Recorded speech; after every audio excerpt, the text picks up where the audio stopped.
ಇಂದು ತುಳುನಾಡಿನ ಸಂಸ್ಕೃತಿಯಾದ ಆಟಿ ಅಮಾವಾಸ್ಯೆ. ಆಟಿ ಅಮಾವಾಸ್ಯೆ ಅಂದ್ರೆ ಪಕ್ಕ ನೆನಪಾಗೋದು ಹಾಳೆ ಮರದ ಕಹಿಯಾದ ಕಷಾಯ. ಇಂದು ಮುಂಜಾನೆ ಸೂರ್ಯೋದಯಕ್ಕೂ ಮುನ್ನ ಹಾಳೆ ಮರದ ಬುಡಕ್ಕೆ ಹೋಗಿ ಮರದ ಸಿಪ್ಪಿಯನ್ನ ತೆಗೆದು ಕಷಾಯ ಮಾಡಿ ಕುಡಿಯೋದು ತುಳುನಾಡಿನ ಸಂಪ್ರದಾಯ. ಹಿಂದೆಲ್ಲ ಆಟಿ ಅಮಾವಾಸ್ಯೆಯ ಮುಂಚಿನ ದಿನ ಹಾಳೆ ಮರದ ಬುಡಕ್ಕೆ ಹೋಗಿ ಪಾಳೆಯಣ್ಣ ಎನ್ನ ಸಂಸಾರಗೂ ಮರ್ತು ಕೊರ್ಲ ಅಂತ ಮರವನ್ನ ಬೇಡಿ ಗುರುತಿಗಾಗಿ ಕಲ್ಲು ಇತ್ತು ಬರ್ತಾ ಇದ್ರು.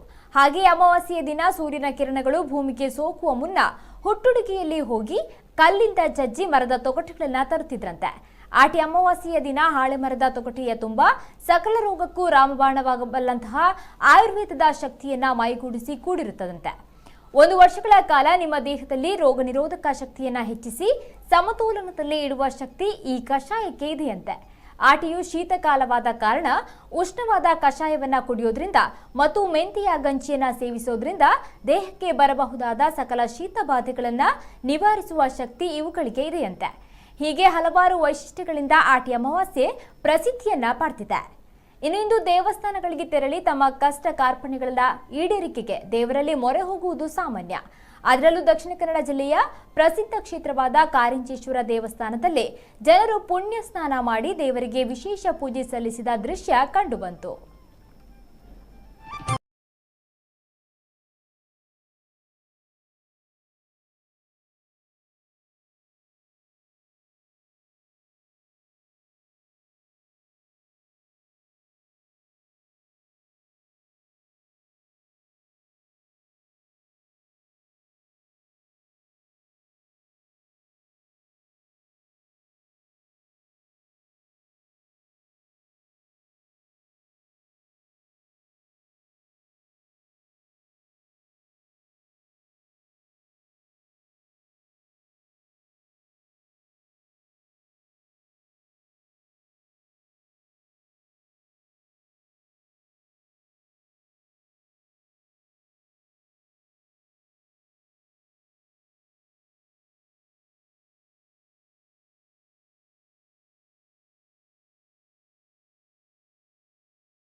ಓಕೆ, ಈ ಬಗ್ಗೆ ನಮ್ಮ ಪ್ರತಿನಿಧಿ ದಿನೇಶ್ ಅವ್ರ ಜೊತೆ ಮಾತನಾಡೋಣ. ದಿನೇಶ್, ಕೇಳಿಸ್ತಾ ಇದೆಯಾ ನನ್ನ ಧ್ವನಿ?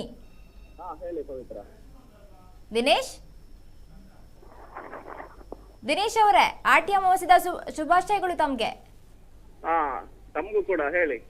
ಹೇಗಿದೆ ಇವತ್ತು ತುಳುನಾಡಿನಲ್ಲಿ ಆಟಿ ಅಮಾವಾಸ್ಯೆಯ ಸಂಭ್ರಮ? ಖಂಡಿತವಾಗಿಯೂ ಆಟಿ ಅಂತ ಹೇಳಿದ್ರೇನೆ ಅದು ತುಳುನಾಡು ಬಿಟ್ಟು ಆಟಿ ಇಲ್ಲ.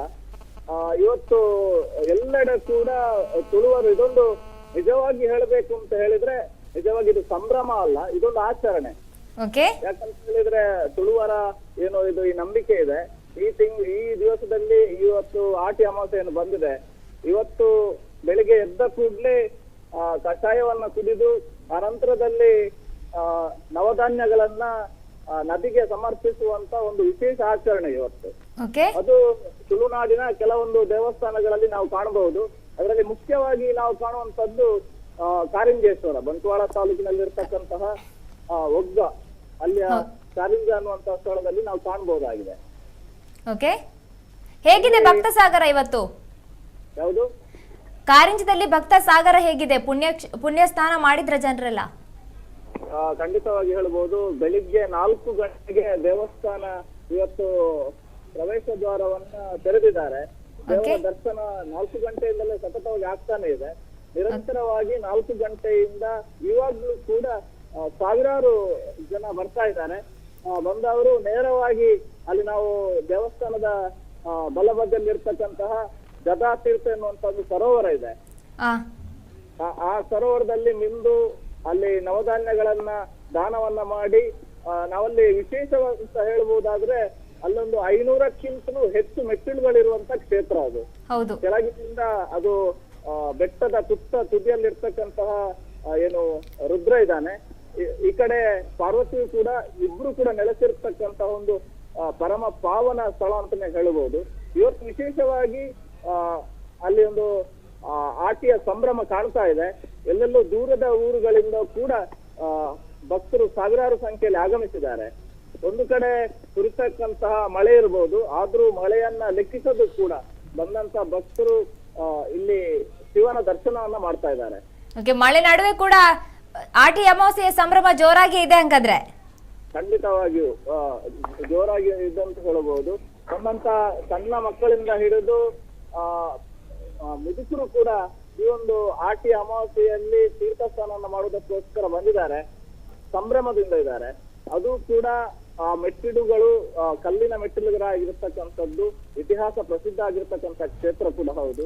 ಈ ಮಳೆಗಾಲದಲ್ಲಿ ಹೋಗುವುದಕ್ಕೂ ಕೂಡ ಕಷ್ಟ ಆಗುವಂತಹ ಪರಿಸ್ಥಿತಿ ಇದೆ. ಅಂತ ಜಾರಿ ಬೀಳುವಂತ ಪರಿಸ್ಥಿತಿ ಇದ್ರೂ ಕೂಡ ಸಾವಿರಾರು ಭಕ್ತರು ಇಲ್ಲಿಗೆ ಆಗಮಿಸಿದ್ದಾರೆ. ಓಕೆ ಓಕೆ ಆಟಿ ಅಮಾವಾಸ್ಯೆ ಕಷಾಯದ ವಿಶೇಷತೆ ಏನು ದಿನೇಶ್? ಯಾವುದು? ಆಟಿ ಅಮಾವಾಸ್ಯೆ ಕಷಾಯ ಕುಡಿತಾರಲ್ವಾ, ಅದರ ವಿಶೇಷತೆ ಏನು? ಖಂಡಿತವಾಗಿ ಇದು ಆಟಿ ಅಂತ ಹೇಳಿದ್ರೆ ತುಳುವರ ಒಂದು ಆಚರಣೆ, ಇದು ಸಂಪ್ರದಾಯ ಅಂತ ಹೇಳ್ತೇವೆ ನಾವು.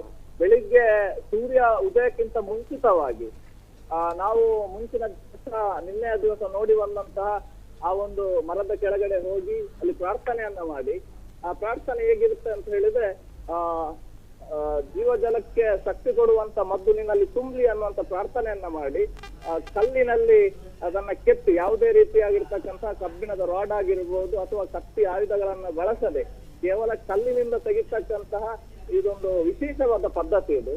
ಅದನ್ನ ಮನೆಗೆ ತಂದು ಅದನ್ನ ಅದರ ಗಜ್ಜಿ ರಸವನ್ನ ತೆಗೆದು ಅದರ ಕಷಾಯವನ್ನ ಮಾಡಿ, ಇದರಲ್ಲಿ ಒಂದು ವಿಶೇಷ ಇದೆ, ಆ ಕಲ್ಲನ್ನ ಬಿಸಿ ಮಾಡಿ ಅದಕ್ಕೆ ಸೇರಿಸುವಂತಹ ಒಂದು ಪದ್ಧತಿ ಇದೆ.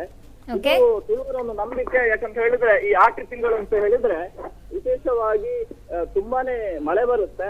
ಆ ಕಾರಣದಿಂದಾಗಿ ಮುಂಚಿನ ಕಾಲದಲ್ಲಿ ಏನು ರೋಗ ರುಜಿನಗಳು ಬರ್ತಾ ಇತ್ತು, ಅದಕ್ಕೋಸ್ಕರವಾಗಿ ಆ ರೋಗ ರುಜಿನಗಳು ದೂರ ಆಗ್ಬೇಕು, ಮನಸ್ಸಿನ ಇರ್ತಕ್ಕಂಥ ದುಗುಡಗಳು ದೂರ ಆಗ್ಬೇಕು ಅನ್ನುವ ಚಿಂತನೆ ಅಡಿಯಲ್ಲಿ ನಮ್ಮ ಹಿರಿಯರು ಕೊಟ್ಟಂತ ಒಂದು ಸಂಪ್ರದಾಯ ಅಂತ ಹೇಳ್ಬೋದು ಪವಿತ್ರ ಇದು.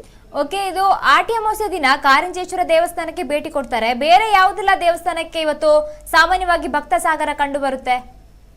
ಖಂಡಿತವಾಗಿ ಯಾವೆಲ್ಲ ಕ್ಷೇತ್ರದಲ್ಲಿ ವಿಶೇಷವಾಗಿರ್ತಕ್ಕಂತ ತೀರ್ಥ ಸ್ಥಾನ ಅನ್ನುವಂಥದ್ದು ಇದೆಯೋ ಅಲ್ಲಿ ಎಲ್ಲ ಕಡೆಯಲ್ಲಿ ಕೂಡ ಇವತ್ತೊಂದು ವಿಶೇಷ ಆಚರಣೆ ಇದೆ.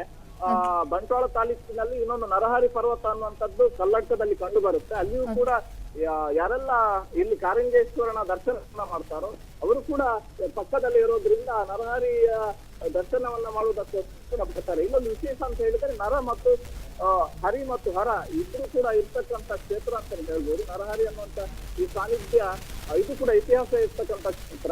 ಇಲ್ಲಿ ಕೂಡ ನಾವು ಕಾಣಬಹುದಾಗಿದೆ ಪುರಾತನದಲ್ಲಿ ಇರ್ತಕ್ಕಂತಹ ಶಂಖ ಪದ್ಮ ಅನ್ನುವಂತ ಅಲ್ಲಿ ತೀರ್ಥಗಳಿದೆ, 2 ತೀರ್ಥ ಇದೆ. ಅದನ್ನ ಯಾರು ಸ್ವೀಕರಿಸ್ತಾರೋ ಜನ್ಮ ಪಾವನ ಆಗುತ್ತೆ ಅನ್ನುವಂತ ನಂಬಿಕೆಯಿಂದ ಇಲ್ಲಿ ಕೂಡ ಬರ್ತಾರೆ ಪವಿತ್ರ. ಓಕೆ, ಧನ್ಯವಾದಗಳು ದಿನೇಶ್ ನಿಮ್ಮೆಲ್ಲ ಮಾಹಿತಿಗಾಗಿ.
ಇವತ್ತು ತುಳುನಾಡಿನ ಸಂಸ್ಕೃತಿಯಾದ ಆಟಿ ಅಮಾವಾಸ್ಯೆ. ಆಟಿ ಅಮಾವಾಸ್ಯೆ ಅಂದ್ರೆ ಪಕ್ಕನ ನೆನಪಾಗೋದು ಹಾಳೆ ಮರದ ಕಹಿಯಾದ ಕಷಾಯ. ಇವತ್ತು ತುಳುನಾಡಿನಾದ್ಯಂತ ಆಟಿ ಅಮಾವಾಸ್ಯೆಯನ್ನ ಸಂಭ್ರಮದಿಂದ ಆಚರಿಸಲಾಗ್ತಾ ಇದೆ. ಇನ್ನು ಮುಂಜಾನೆ ಸೂರ್ಯೋದಯಕ್ಕೂ ಮುನ್ನ ಹಾಳೆ ಮರದ ಬುಡಕ್ಕೆ ಹೋಗಿ ಮರದ ಸಿಪ್ಪೆಯನ್ನ ತೆಗೆದು ಕಷಾಯವನ್ನ ಮಾಡಿ ಕುಡಿಯೋದು ತುಳುನಾಡಿನ ಸಂಪ್ರದಾಯವಾಗಿದೆ. ಹಿಂದೆಲ್ಲ ಆಟಿ ಅಮಾವಾಸ್ಯೆ ಅಂದ್ರೆ ಮುಂಚಿನ ದಿನ ಹೋಗಿ ಆ ಮರದ ಬುಡಕ್ಕೆ, ಹಾಳೆ ಮರದ ಬುಡಕ್ಕೆ ಪೂಜೆಯನ್ನ ಮಾಡಿ ನಂತರ ಮರುದಿನ ಬೆಳಿಗ್ಗೆ ಹೋಗಿ ಕಲ್ಲಿಂದ ಆ ಒಂದು ಮರದ ಸಿಪ್ಪೆಯನ್ನ ತೆಗೆದು ಆನಂತರ ಅದಕ್ಕೆ ಆ ಸಿಪ್ಪೆಯಿಂದ ಕಷಾಯವನ್ನ ಮಾಡಿ ಕುಡಿತಾ ಇದ್ರು. ಇವಾಗ ಕೂಡ ಆ ಸಂಪ್ರದಾಯ ಒಂದು ಮುಂದುವರಿತಾ ಬರ್ತಾ ಇದೆ. ಅದೇ ರೀತಿ ಇವತ್ತು ತುಳುನಾಡಿನಾದ್ಯಂತ ಹಲವಾರು ದೇವಾಲಯಗಳಿಗೆ ಭಕ್ತ ಸಾಗರ ಹರಿದು ಬರ್ತಾ ಇದೆ. ಕಾರಿಂಜೇಶ್ವರ, ನರಹರಿ ಪರ್ವತ ಸೇರಿದಂತೆ ಹಲವಾರು ದೇವಾಲಯಗಳಲ್ಲಿ ಪುಣ್ಯ ಸ್ನಾನಗಳಲ್ಲಿ ಭಕ್ತರು ತೊಡಗಿದ್ದಾರೆ.